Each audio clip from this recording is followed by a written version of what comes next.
Bonjour à tous et bienvenue dans ce nouvel enregistrement hors série. Hors série consacré aujourd'hui à la recherche de financement lors d'un achat immobilier. Allez, c'est parti, jingle.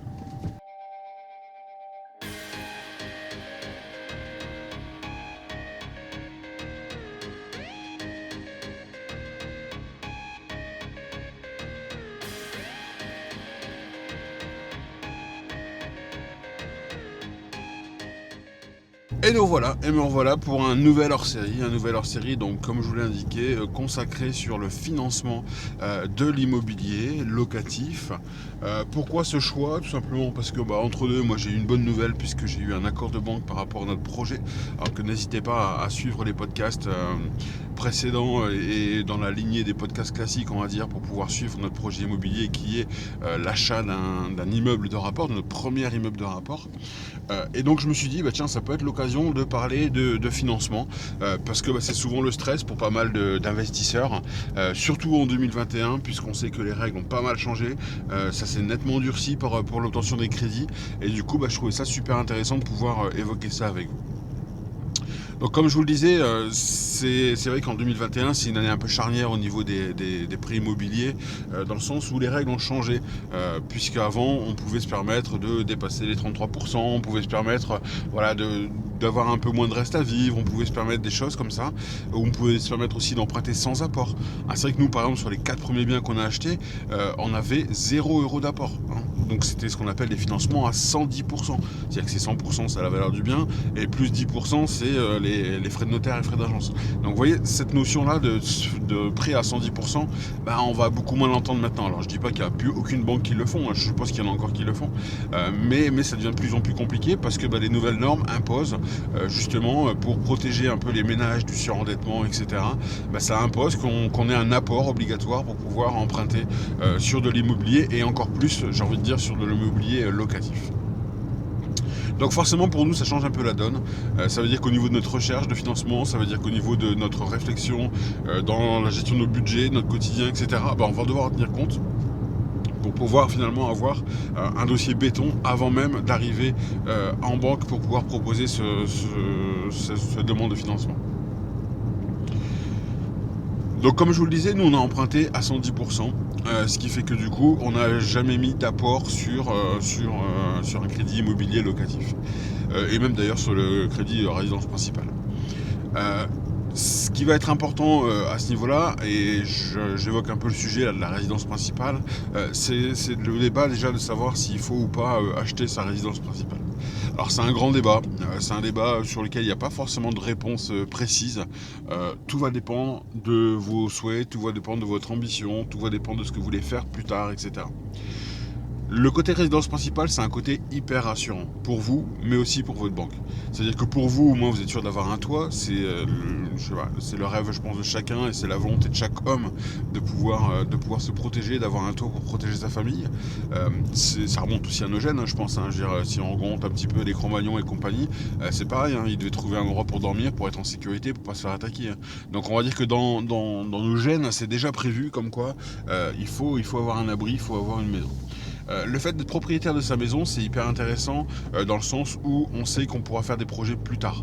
C'est-à-dire que généralement, quand on achète une maison, on est plutôt jeune. On va dire que généralement, on est entre les 25 et 30 ans, même si je pense qu'avec les jeunes qui arrivent, la tendance commence à se décaler progressivement. Moi, pour ma part, on a acheté, c'était en 2009, donc j'avais 27 ans. Donc 27 ans, on a acheté pour la première fois notre première maison finalement. C'était la première fois qu'on faisait un achat immobilier, et on avait fait ce choix-là parce que à l'époque on pouvait avoir un crédit en 25 ans sur le crédit maison, et qui nous permettait du coup aux alentours des 50 ans d'avoir fini de rembourser notre crédit maison. C'était un choix plutôt stratégique puisque on voulait avoir des enfants. C'était pas pour tout de suite parce qu'on venait d'acheter la maison, 26-27 ans, voilà, on se donnait encore 2-3 ans avant d'avoir un premier enfant. Derrière, c'est ce qui s'est passé, c'est que 2-3 ans plus tard on a réussi à avoir le premier. Et donc on voulait absolument, quand on a pris le crédit immobilier, se dire, quand les enfants seront en âge d'aller à la fac, on veut être débarrassé de ce crédit immobilier. Donc on avait pris du 25 ans, mais on avait pris un 25 ans avec une option qui est un peu particulière qui s'appelle la 13e mensualité. Ça veut dire qu'en fait c'est un crédit qui, comme tous les crédits, traîne sur 12 mois, donc tous les mois vous allez payer votre mensualité qui comprend à la fois du capital et à la fois de l'intérêt. Et puis une fois par an, vous pouvez déclencher manuellement, on va dire, à la demande, à la banque, une 13e mensualité. Sans pénalité, sans frais, sans rien. Et cette 13e mensualité, elle aura la particularité d'être uniquement du capital. Donc ça veut dire que du coup, vous avez une échéance, je sais pas, si vous êtes à 1000 € de crédit, tous les mois vous avez 1000 €, mais en fait il y a une partie qui correspond à des intérêts, puis une partie à du capital. Là, la 13e mensualité, c'est 1000 € cash directement de capital qu'on rembourse. Ce qui fait qu'à chaque fois que vous faites cette 13e mensualité, ça vous fait gagner du temps sur la durée de votre crédit. Puisque du coup, le crédit est revu à la baisse au niveau de la durée. Et du coup, ça permet comme ça de pouvoir diminuer le nombre d'années. Donc d'après nos calculs, déjà, on pouvait s'en retrouver à peu près à 17, 18 ans, 19 ans, si on faisait bien à chaque fois les 13e mensualités. Entre deux, notre crédit immobilier a été renégocié, comme je l'expliquais dans un podcast. Derrière, ça veut dire qu'on a eu un taux beaucoup plus bas, mais on n'avait plus cette option de 13e mensualité. Ce qui fait que du coup, le fait d'avoir eu un taux plus bas, on est reparti aussi sur une durée plus courte, puisqu'on est resté sur le même montant d'échéance. Et du coup, ça veut dire qu'on pouvait potentiellement le finir, allez, on va dire en 17 ans à peu près. Donc on avait encore gagné 2 ans par rapport au premier crédit initial.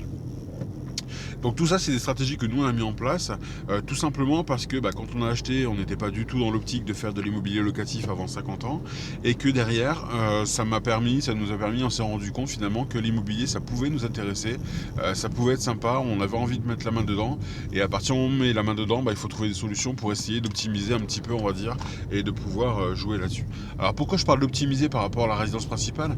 Tout simplement parce que la résidence principale, c'est le plus gros passif que vous allez avoir. C'est-à-dire qu'en fait, c'est le fait de payer un crédit pour un bien qui ne vous rapporte pas 1 €.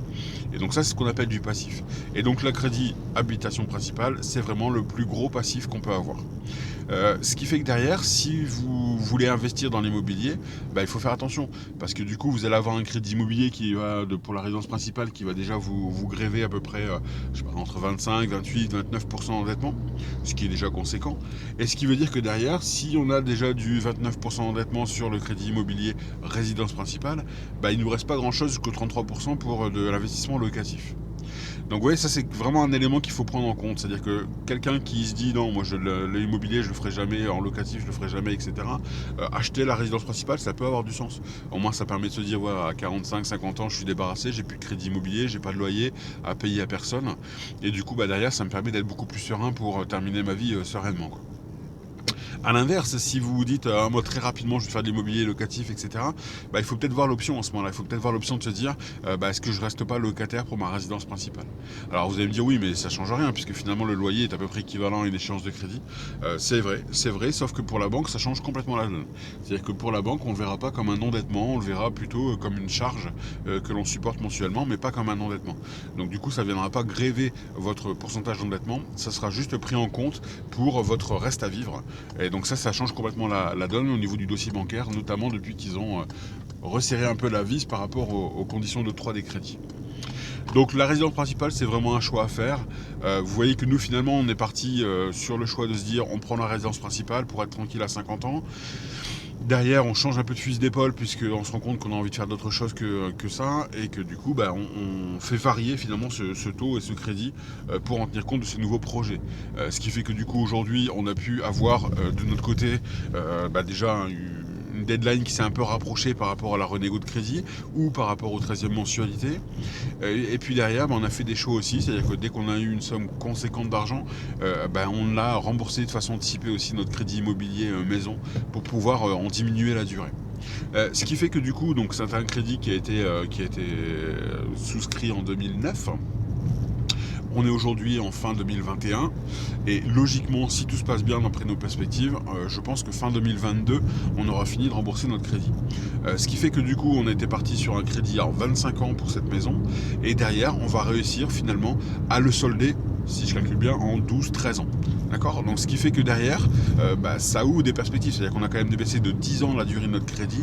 Et puis surtout, ça veut nous dire que le taux d'endettement qui aujourd'hui est grévé par notre crédit immobilier va être complètement gommé à la fin de l'année 2022 et va nous permettre d'investir dans d'autres choses encore qu'aujourd'hui. Donc vous voyez, ça peut être aussi une stratégie où on se dit ok, j'ai pris ma résidence principale, je le regrette peut-être un peu maintenant, bah c'est pas grave. Il n'y a pas de mauvais choix dans la vie, c'est-à-dire qu'à un moment donné, il y a des choix qui évoluent simplement. Mais il faut juste dire comment je peux faire pour rebondir, comment je peux faire pour que ça soit moins pénalisant pour moi, et comment je peux faire pour que ça puisse me permettre de continuer encore à faire des projets autres qui me plaisent et qui n'existaient pas à la base quand j'ai aussi mon crédit immobilier. Donc nous de notre côté on a fait ce choix là de diminuer au maximum la résidence principale pour pouvoir s'en libérer le plus tôt possible et ainsi pouvoir avoir plus la main pour pouvoir investir d'autres choses derrière. Donc ce qu'il faut savoir, c'est que si les banques ont durci les règles, ou plutôt c'est pas eux, hein, ils subissent, les banques ils sont pour rien, mais si les règles ont été durcies et donc les banques en subissent les conséquences, ça veut dire que le dossier que vous allez devoir préparer au niveau de la banque et que vous allez devoir présenter va devoir être encore plus béton. Alors pour ça, il y a deux options. Il y a d'abord la première option, ça va être de rendre l'environnement financier de votre foyer acceptable et attirant. Ce que j'appelle avoir des comptes sexy par exemple. Et après derrière, il va y avoir aussi la partie présentation du projet où on va devoir vraiment ficeler quelque chose de béton pour montrer et pour prouver au banquier qu'on a raison dans ce qu'on veut faire. Donc pour la première partie, ça va être les comptes sexy. Alors pour les comptes sexy, il n'y a pas de miracle. Ce qu'il faut savoir, c'est que les banques vérifient, notamment quand elles ne vous connaissent pas encore, ils vont vérifier vos 3 derniers mois de relevé bancaire. Donc c'est-à-dire qu'ils vont vous demander, vous dire voilà, vous avez combien de comptes? Bah j'ai X comptes sur X banques. D'accord, donc donnez-moi les relevés bancaires de chaque banque, qu'on puisse regarder un petit peu comment sont gérées vos finances de votre côté. Et donc ils vont commencer à éplucher. Par contre, voilà, ça peut représenter un nombre de pages assez significatif, donc ils vont pas tout vérifier ligne par ligne, d'accord? Ils ont un peu autre chose à faire. Donc ils vont regarder des grosses lignes et puis des choses qui attirent un petit peu le regard. Voilà, ils ont le regard affûté à force d'en voir. Et donc ils savent très bien que s'ils voient passer du Sofaco, du Cofidis, s'ils voient passer des remboursements de prêts, etc., là-dessus ils vont aller creuser pour savoir à quoi ça correspond. De la même façon, s'ils voient passer des dépenses qu'on pourrait qualifier d'un peu superflues, même si certains adorent ça, ça va être les PMU, ça va être voilà, la Française des Jeux, ça va être les paris sportifs, ça va être des choses comme ça. Ça peut attirer l'œil négativement, j'ai envie de dire, sur votre dossier, dans le sens que derrière, ça peut vous faire passer pour quelqu'un qui est un peu flambeur, un peu joueur, un peu voilà, qui veut absolument réussir dans la vie en gagnant de l'argent, mais en laissant une grosse partie à la chance. Donc vous voyez, ça c'est des choses qui sont un petit peu des signaux un peu négatifs qu'on peut relever par rapport à votre crédit et par rapport à votre relevé de banque. Les crédits conso, ça c'est la priorité. C'est-à-dire que si demain vous voulez en effet investir dans l'immobilier et que vous n'avez pas encore commencé, la première chose qu'il faut essayer de voir de votre côté, c'est est-ce que vous ne pouvez pas vous débarrasser de certains crédits à la consommation. Alors un crédit voiture, ça va être compliqué de s'en débarrasser, sauf si vraiment vous avez de l'argent pour le solder. Mais par contre, tout ce qui va être petit crédit à la conso, le dernier fauteuil, la télé qu'on a acheté, etc., en 10 fois sans frais, si vous avez la possibilité de solder ça assez rapidement avant de commencer dans l'immobilier, c'est tout bénéf pour vous. Moins vous aurez de lignes de crédit et plus derrière vous aurez des facilités à demander des financements. Il y a autre chose qui peut attirer, c'est que là on s'est basé sur ce qui était un peu négatif finalement dans votre relevé de compte. Ce qui va être important aussi, c'est d'attirer le regard du banquier sur des choses positives. Alors, attirer sur des choses positives, ça va être quoi? Déjà bien définir la rémunération, mais ça généralement c'est assez facile, c'est la seule colonne qui est positive dans les comptes bancaires. Donc ça va relativement vite. Derrière, ça va être aussi de montrer un peu qu'il y a certaines sorties d'argent qui sont utiles et qui sont hyper bénéfiques pour lui. Par exemple, quand vous faites un virement sur un livret, ne laissez pas le libellé juste marqué virement sur livret un tel.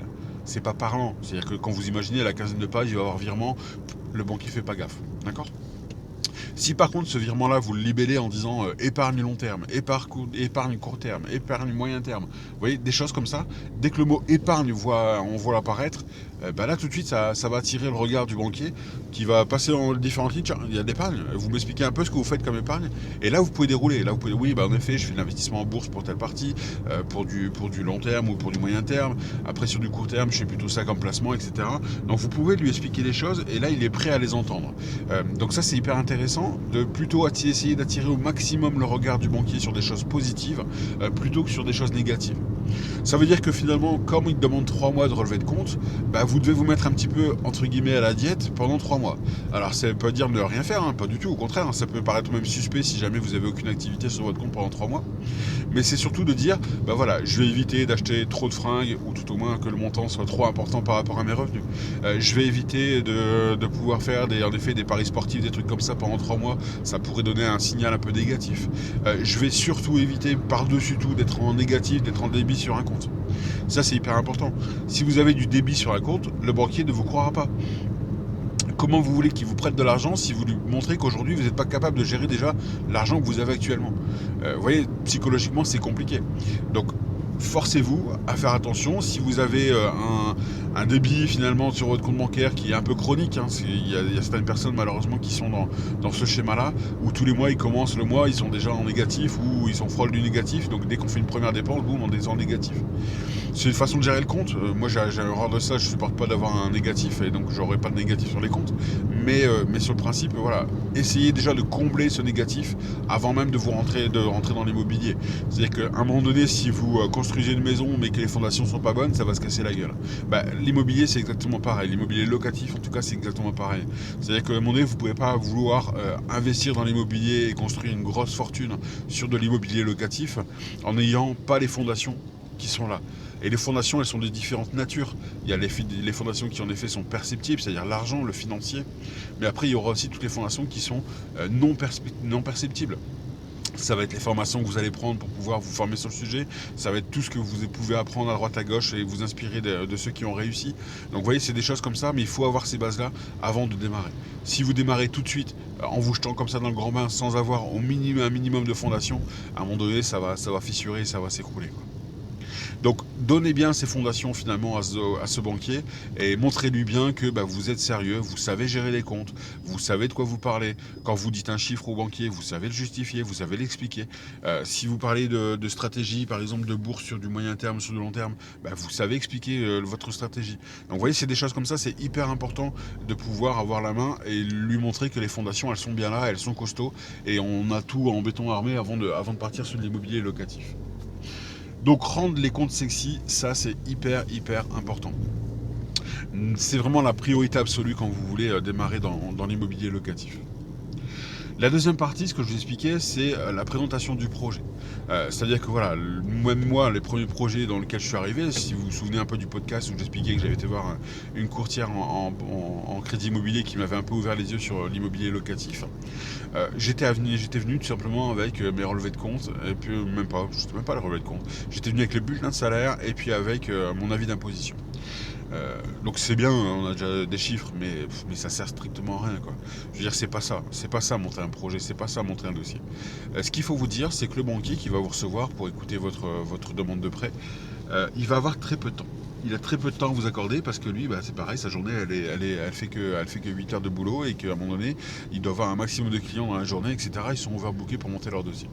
Ce qui fait que du coup, vous devez lui présenter quelque chose qui tienne déjà en moins d'1 heure, parce que il faut échanger avec lui en moins d'1 heure, pour l'explication, pour le chiffrage, etc. Il faut aussi que vous ayez déjà préparé tous les documents à lui remettre pour pas qu'il ait à vous dire tiens, il manque ça comme élément, tiens, ça vous pouvez me le scanner, ça vous pouvez me l'envoyer, ça vous pouvez l'imprimer. Voilà. Il faut anticiper finalement tous ces allers-retours de documents que vous allez avoir avec votre banquier pour lui dire voilà, moi j'arrive, j'ai un dossier tout ficelé. Ton boulot, ok, tu vas devoir présenter mon dossier, donc déjà je t'explique un peu comment il est, et puis après derrière, t'as plus qu'à déposer, t'as rien à réfléchir, tout est déjà prêt, tout est déjà ficelé, tout est déjà monté. C'est hyper rassurant et ça va être hyper rassurant pour un banquier s'il voit un dossier arriver déjà en bonne et due forme et bien complété. Pour ce faire, il n'y a pas 36 solutions. Moi j'en vois qu'une seule, c'est ce qu'on appelle un business plan. Un business plan, c'est généralement utilisé dans les entreprises, dans les créations d'entreprises, pour pouvoir justement donner une projection de l'activité et voir un petit peu ce que ça peut donner au final.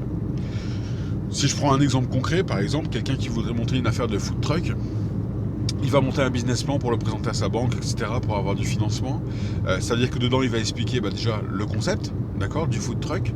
Derrière, après, il va montrer un peu l'étude qu'il a pu faire, donc l'étude de marché, lui expliquer dans quelle ville il souhaite s'implanter, avec quelle autorisation il a besoin d'avoir, quel montant ça va lui coûter en termes de loyer, de locatif, des choses comme ça. Derrière, ça va être d'avoir une prospection par rapport à tout ce qui va être les frais engendrés par l'activité. Donc savoir quels vont être les coûts fixes, des assurances, des achats, des choses comme ça. Quels sont aussi les coûts finalement des matières premières dont il va avoir besoin pour cuisiner. Et puis derrière aussi avoir une perspective sur le business en lui-même, c'est-à-dire combien il va pouvoir générer de chiffre d'affaires, combien il souhaite vendre le burger, le machin, le truc, pour donner vraiment de la hauteur et de la perspective à son dossier. Pour l'immobilier locatif, on va être exactement sur le même principe. Il faut monter un business plan. Ça veut dire qu'il faut expliquer au banquier le concept de votre projet. Il va falloir expliquer les tenants et les aboutissants financiers de votre projet. Et il va falloir lui apporter toutes les pièces justificatives qui permettent d'appuyer votre projet. Il faut lui montrer qu'on n'est pas sur du vent, on n'est pas sur un rêve, on est vraiment sur quelque chose de réfléchi, quelque chose de posé, quelque chose sur laquelle on s'est cassé la tête pour être sûr d'avoir les bons éléments. Alors pour le business plan un peu plus en détail, donc je pense que je ferai une vidéo sur YouTube par rapport au montage en lui-même du business plan.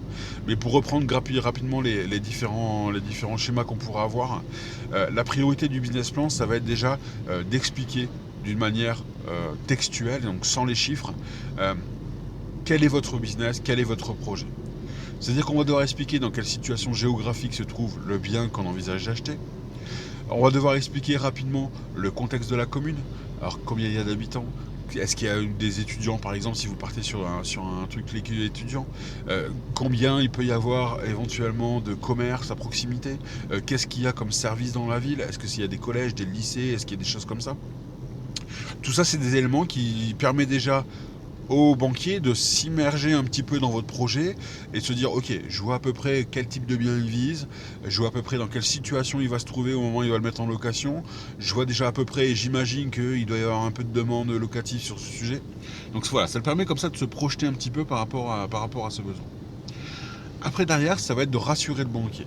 Donc on va rassurer le banquier par rapport à notre fondation que j'expliquais tout à l'heure, donc par rapport à notre situation financière actuelle. C'est-à-dire qu'on va devoir lui expliquer les revenus qui rentrent dans le ménage, donc les revenus du salaire ou les revenus autres si vous êtes un TNS. Mais donc c'est les revenus du salaire. J'explique par exemple dans mon cas que je suis en CDI depuis telle date, que j'ai jamais eu de rupture de contrat de travail, que je gagne autant par an en rémunération brute et nette. Alors j'aime bien leur mettre les deux parce que c'est vrai que des fois brut, le banquier a un peu du mal. Généralement je précise, voilà, en net avant prélèvement à la source, je suis à autant. Au moins c'est un chiffre qui lui parle parce que c'est vraiment ce qui reste finalement et ce qui rentre dans votre poche chaque mois.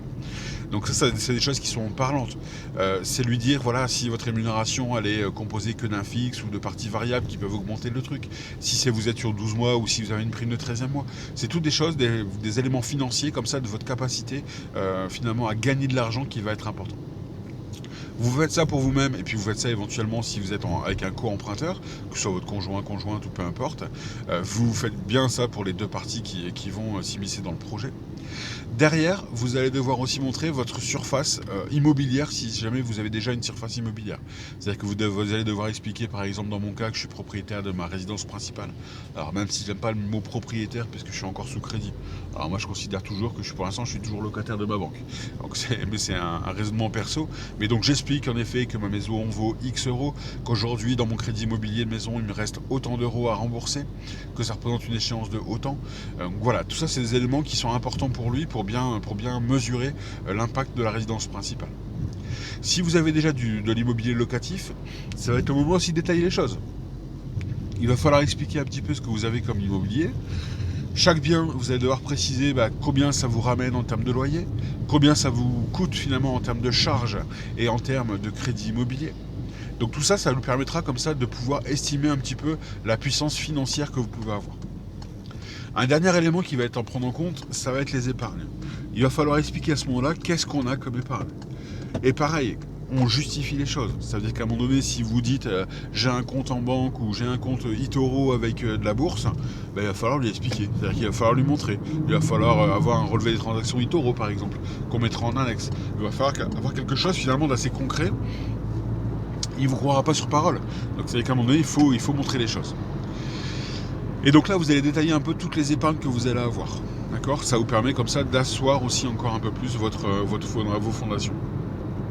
Si vous n'avez pas d'épargne, tant pis, vous ne précisez pas cette partie-là. Mais sachez quand même que ça va être beaucoup plus compliqué si vous avez zéro épargne pour pouvoir investir dans l'immobilier. Une fois que ça en a fait vision, ce 360 finalement de tout notre patrimoine immobilier et financier. On va partir maintenant sur le projet en termes de chiffres. C'est-à-dire que là, ça va être le moment d'expliquer le projet. Alors toujours pas, on ne parle pas pour l'instant de la demande de financement, mais vraiment on explique encore le projet d'un point de vue financier. C'est-à-dire qu'on va devoir dire, voilà, moi j'envisage de prendre ce bien-là. Ce bien-là, je vais le diviser en 5 logements. Les 5 logements vont me rapporter pour chacun Studio 1, X euros, Studio 2, X euros, Duplex 1, tant d'euros, etc.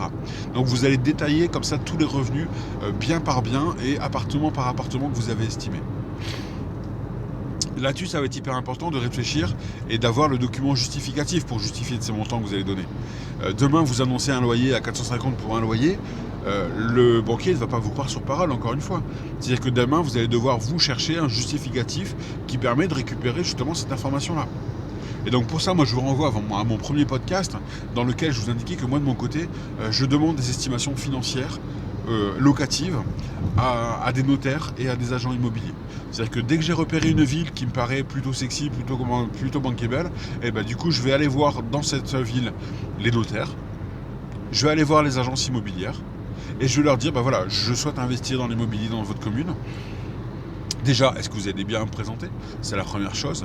Et une fois que le feeling est un peu bien passé et qu'on commence à regarder un peu des annonces, etc., je leur dis, par contre, moi j'ai besoin d'avoir un peu une estimation du loyer potentiel que je pourrais me faire sur la commune. Je connais pas bien le marché. Est-ce que vous pouvez m'aider là-dessus? Et donc à ce moment-là, eux, généralement, ils sont plutôt d'accord. C'est-à-dire qu'ils disent, oh oui, bah, je vais vous faire une estimation. Je dis, attendez, j'ai mon document. Et moi, je leur file le document directement. Et donc c'est un document qui nous dit simplement estimation locative. J'ai détaillé les différents types de biens qu'on peut avoir.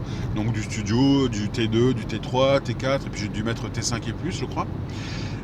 Ce qui permet pour chacun de ces types de biens, en face je mets un loyer min, un loyer max, au moins j'ai la fourchette de loyer que lui il sent bien. Et puis à côté j'ai une partie pour le marché locatif. Donc c'est quel est l'état du marché locatif sur ce type de bien. Est-ce qu'il y a une forte demande? Est-ce qu'il n'y a pas de forte demande? Est-ce qu'il y a beaucoup de biens en location qu'on n'arrive pas à louer, etc. Donc c'est simplement un petit baromètre de couleur, hein, vous savez, le baromètre qui va de vert à rouge, hein, ou de rouge à vert, peu importe le sens dans lequel vous le regardez. Et donc ça permet comme ça de mettre le curseur finalement à l'endroit où lui il estime que le marché se trouve.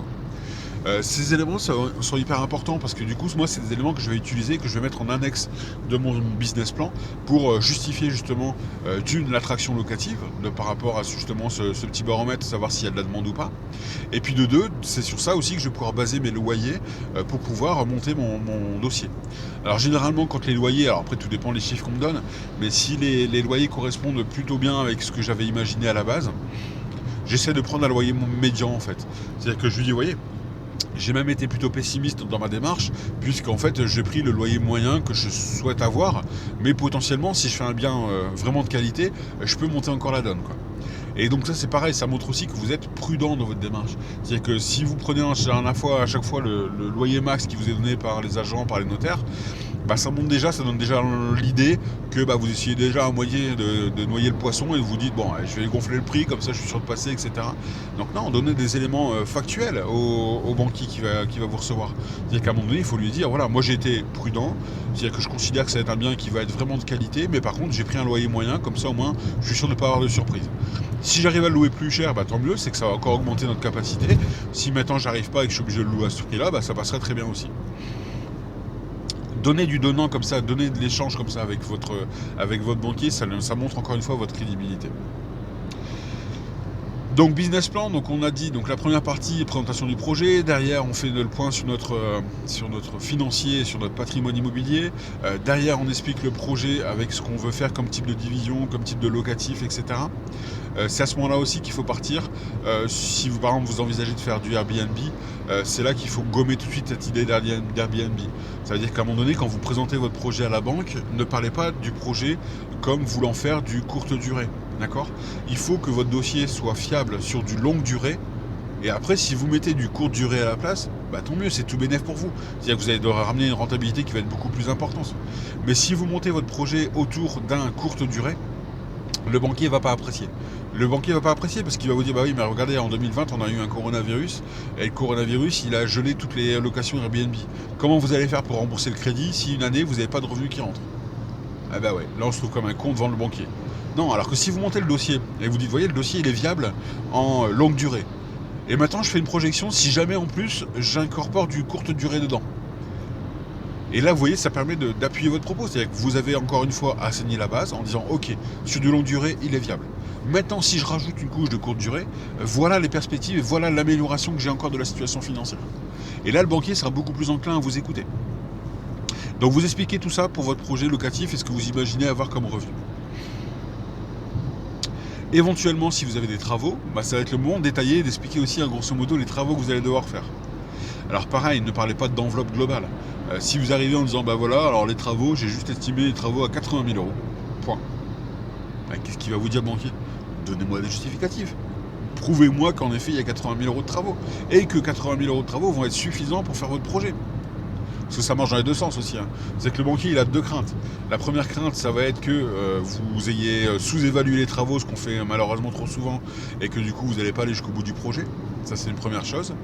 Ou à l'inverse, que vous avez surévalué les travaux, et que du coup, lui va être emmerdé parce qu'il va devoir faire du remboursement anticipé de crédit si vous n'arrivez pas à solder l'enveloppe complète de travaux. Donc vous voyez, ça c'est des choses, il faut rassurer le banquier. C'est-à-dire qu'on ne dit pas j'ai 80 000 euros de travaux. On dit voilà, je dois remplacer l'intégralité des PVC, voici le devis, j'en ai pour 16 000 euros. Je dois remplacer l'ensemble de la salle de bain, voici le devis, j'en ai pour 4 000 euros, etc., etc. On les prend par poste. Après, on ne va pas prendre le détail. Je ne vous dis pas pour telle pièce, il faut 2 mètres carrés de carrelage, là il en faut 3, dans celle de l'autre à côté, il en faut 5. Non, c'est pas le but du jeu. Le but du jeu, c'est vraiment de se dire déjà, voilà les gros chiffres que l'on a, voilà les gros budgets que l'on a de notre côté. Et c'est hyper important que vous ayez bien connaissance des chiffres et des montants, parce que ces montants-là, je les ai fait valider par des devis, par des professionnels. Donc ça veut dire qu'au moment où on va présenter ce dossier-là, il faut que vous ayez déjà les devis, d'accord? Anticipez les choses. C'est-à-dire que dès que vous savez que vous allez devoir faire une demande de financement, tout de suite embrayez. Même si vous n'avez pas les clés, vous négociez avec l'agent immobilier, vous négociez avec le notaire, vous négociez avec le propriétaire en direct s'il faut. Il faut que vous ayez les clés pour pouvoir faire des visites avec des artisans. Bien sûr, vous n'allez pas commencer à faire des travaux, il n'y a rien de fait jusque-là.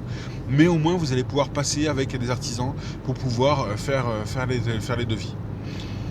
Ce qu'il faut savoir, c'est que les artisans sont overbookés. Leur cœur de métier, c'est pas de faire de l'administratif, c'est pas de vous sortir des devis. Leur cœur de métier, c'est de bosser, c'est de monter des murs, c'est de faire de la plomberie.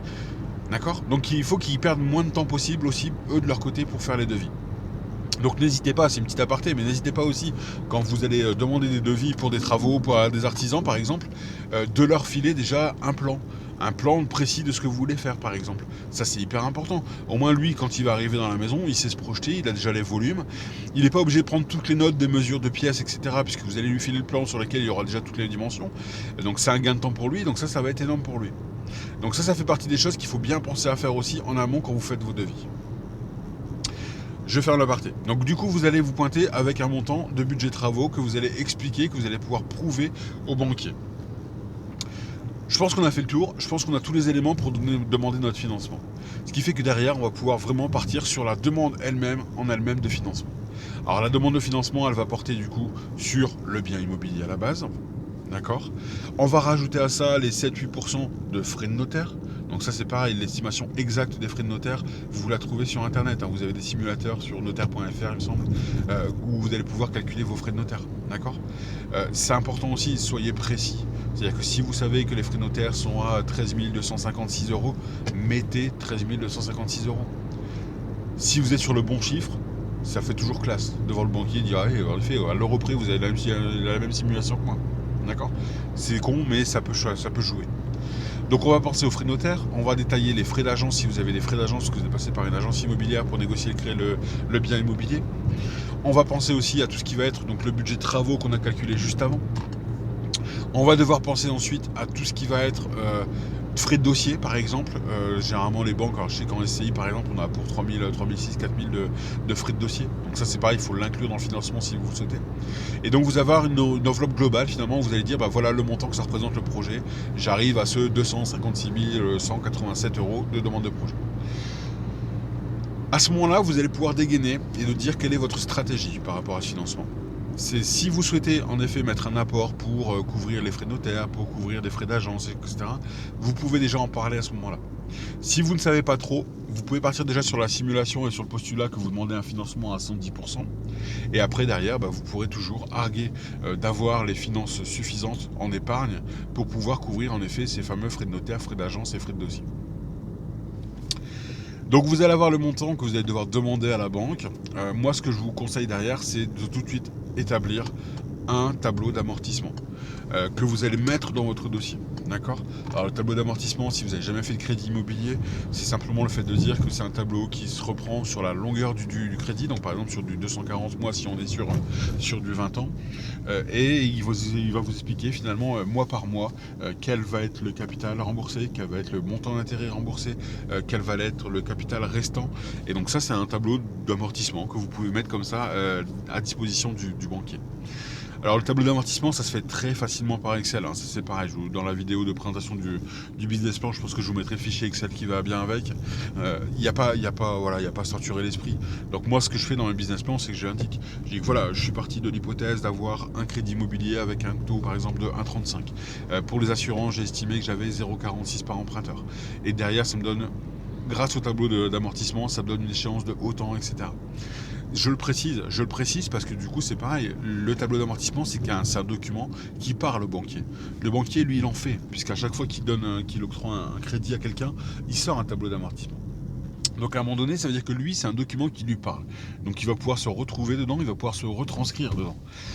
Si vous tombez sur un banquier qui n'est pas adepte, on va dire, de l'immobilier locatif, c'est compliqué de lui faire vendre votre projet si lui-même il n'est pas convaincu que ça marche l'immobilier locatif.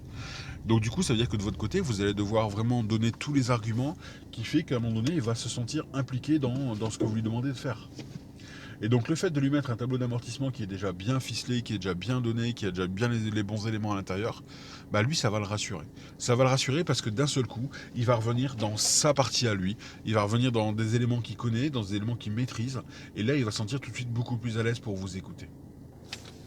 Voilà, donc le tableau d'amortissement c'est vraiment une bonne idée parce que ça va permettre comme ça directement au banquier de se projeter et de mieux comprendre votre projet immobilier.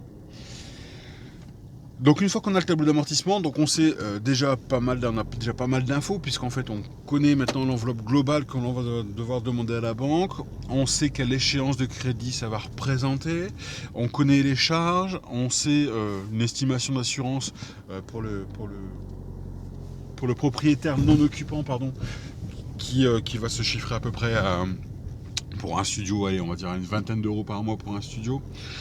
Derrière, on va pouvoir comme ça commencer à réfléchir et à dégager des chiffres clés pour le banquier qui vont parler. Ça va être des notions de cash flow par exemple, ça va être des notions de rendement locatif, ça va être des choses comme ça. On va pouvoir lui sortir des chiffres finalement qui vont permettre de montrer un petit peu la viabilité de notre projet. Et donc c'est à ce moment-là qu'on va devoir dégainer aussi l'option fiscale qu'on envisage pour le bien immobilier. C'est plus complexe, c'est la partie la plus compliquée, donc généralement on se fait appuyer là-dessus par des comptables ou par des experts comptables qui nous permettent justement de justifier nos propos et qui nous permettent d'être sûrs d'être dans le bon train par rapport à ce qu'on veut faire. Ça change significativement la donne parce que par exemple si vous achetez en nom propre, bah, vous savez que les biens que vous allez louer finalement vont être à déclarer sur vos déclarations de revenus. Donc du coup elles vont être imposées au taux marginal d'imposition plus auquel on rajoute les prélèvements sociaux. Si à l'inverse vous optez pour une SCI à l'IS, bah, vous allez avoir un forfait d'impôt de 15%, alors, quand vous ne dépassez pas certaines limites, mais vous allez avoir un forfait d'impôt de 15%. Donc c'est à dire que du coup c'est peut-être fiscalement avantageux par moment de passer par une SCI à l'IS. Donc vous voyez, il y a des choses comme ça, il y a des choix stratégiques à faire qui vont vous permettre justement d'optimiser un peu ce côté fiscal. Alors je ne vais pas rentrer dedans parce que d'une, je ne suis pas du tout expert du domaine, et de deux, je pense que voilà, pour le coup, il faut vraiment faire appel à un professionnel, et les experts comptables sont vraiment là pour ça et font vraiment bien le job par rapport à ça. Donc du coup moi dans le tableau je sais déjà qu'à l'imposition je vais choisir et je vais opter pour cet achat immobilier, et donc j'hésite pas à le préciser aussi, ce qui fait que du coup ça va me permettre de pouvoir annoncer au banquier finalement un cash flow qu'on appelle net. Donc net ça veut dire net d'impôts, net de charges, c'est vraiment ce qui va me rester réellement à la fin du mois ou de l'année dans ma poche. Ça c'est hyper important parce que si vous voyez que vous êtes proche de zéro, c'est ce que vous êtes sur un bien qu'on appelle autofinançable. Donc c'est déjà bien pour le banquier, c'est déjà intéressant parce que ça veut dire qu'au minimum vous êtes sûr de réussir à louer correctement vos trucs.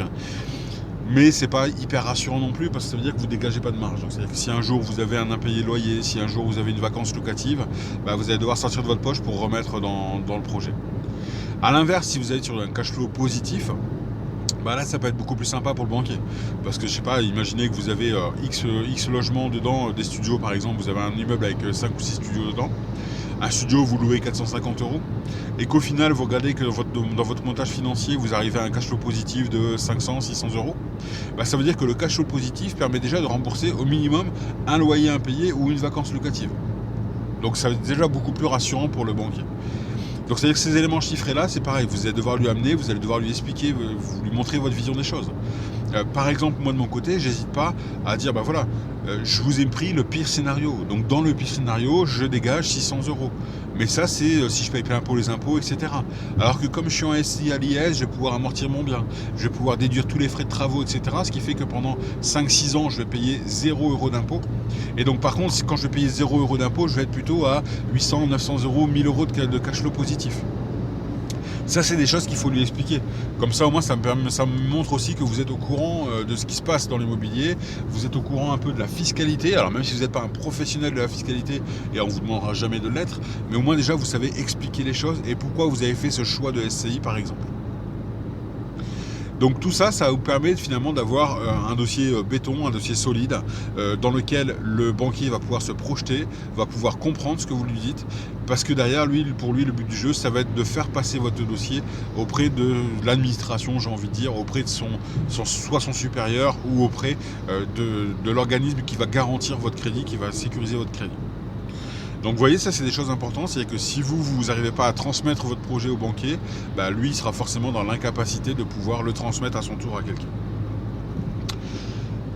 Je vais pas traîner trop longtemps sur l'audio parce que sinon là on est déjà à une quarantaine de minutes d'enregistrement. Si je dure trop longtemps, voilà, ça va pas être lisible, ça va être compliqué. Je vais juste terminer par un petit tips par rapport aux demandes de financement. C'est quelque chose, c'est un levier que j'ai activé moi pour la première fois sur l'immeuble qu'on est en train d'acheter. C'est ce qu'on appelle le différé de crédit. En fait, ce qu'il faut savoir, c'est que les banques, généralement, sur du locatif, vont prêter sur 20 ans. D'accord ?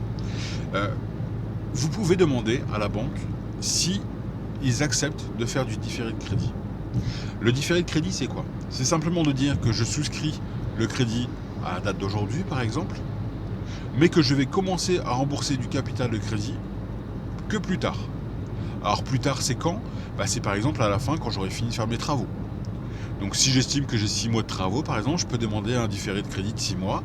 Si la banque accepte, ça veut dire que les premiers mois, je vais payer généralement uniquement l'assurance, voire dans certains cas de figure, l'assurance plus les intérêts. Et après, derrière, je commencerai seulement à rembourser le capital à la fin, après les 6 mois. Ce qui fait que déjà, je ne suis pas sur un crédit en 20 ans, mais je vais être plutôt sur un crédit en 20 ans et 6 mois. D'accord ? Donc ça permet de rallonger aussi un peu la durée du crédit. Donc ça c'est bien quand vous avez des travaux à faire avant de le mettre en location, puisqu'en fait le banquier là-dessus il est quand même relativement assez ouvert, puisqu'il comprend bien que tant que les travaux ne sont pas faits, il n'y a pas de loyer qui rentre. S'il n'y a pas de loyer qui rentre, c'est quand même compliqué de payer une échéance de crédit. Donc ça généralement ça passe plutôt bien. Maintenant ce qu'il faut essayer, puisqu'on est des investisseurs immobiliers, on essaie d'aller plus loin, c'est de gratter un peu sur la durée. Alors ce qu'il faut savoir, c'est que le différé peut aller jusqu'à 24 mois dans certaines banques. Il y a certaines banques qui acceptent de faire un différé de 2 ans. Ce qui fait que du coup, pendant 2 ans, vous ne remboursez pas le crédit. Et derrière, uniquement, vous allez pouvoir rembourser votre crédit immobilier.